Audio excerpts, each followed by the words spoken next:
रामकृष्ण हरी, मी प्रिया. आज मी तुम्हाला कोकणी जो उडदाच्या डाळीपासून डांगर करतात ते दाखवणार आहे.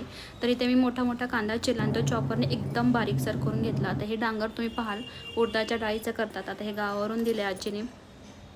तर ह्याच्यामध्ये गरम मसाला, लाल तिखट आणि धना पावडर तुमच्याकडे असेल तर शक्यतो लाल तिखट टाकलं तरीही चालेल, पण धना पावडरने थोडीशी टेस्टसुद्धा छान लागते.